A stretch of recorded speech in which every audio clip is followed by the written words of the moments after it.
အားလုံးပဲမင်္ဂလာပါရှင်ချမ်းထွက်ဘူးဒီနုနုလေးလက်ဆောင်ရလာတာမို့လို့ညနေစာကိုတော့ဘူးဒီကျော်ပူပူလေးကြော်ပြီးထမင်းစားဖြစ်ခဲ့ပါတယ်ရှင်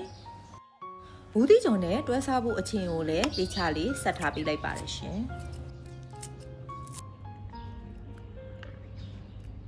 ဘူးဒီကြော်တဲ့အခါမှာဘူးဒီကိုအလုံးလိုက်ရေးဆေးမယ်ဆိုရင်တော့ရေမထွက်ပေနဲ့လှီးပြီးမှရေးဆေးမယ်ဆိုရင်တော့ရေချအောင်ပြန်လုပ်ပေးဖို့လိုပါတယ်ရှင်မုံနစ်စနီကတော့အမျိုးမျိုးရှိကြတယ်ဆိုပေမဲ့ကျမကတော့အကျော်မုံ၄စွန်းဆန်မုံ2စွန်းပဲစိတ်မုံ1စွန်းစားအနှဲငယ်ဟင်းသီးဟင်းရွက်မုံစော်တာအနှဲငယ်နဲ့အယောင်လေးလားစီကိုနနွေးမုံအနှဲငယ်ကိုအသုံးပြုထားပါတယ်ရှင်မုံနစ်ဆက်တဲ့အခါမှာတော့ရေကိုမသုံးပဲရေခဲရေကိုအသုံးပြုထားပါတယ်ရှင်ရေမများစေဖို့တတိထားရမှာဖြစ်ပါတယ်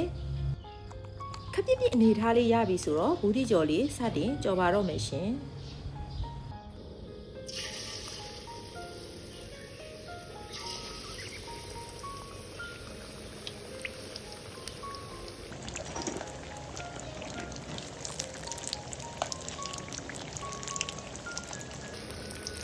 ရွှေဝါရောင်ဆင်းရှိတဲ့ဘူးဒီကျော်ကျွတ်ကျွတ်ရွရွလေးရပါပြီရှင်မုံနစ်တွေပိုးနေတာနဲ့အိမ်မှာရှိတဲ့ငုံတွေပါထပ်ပြီးကြော်ပေးလိုက်ပါတယ်ရှင်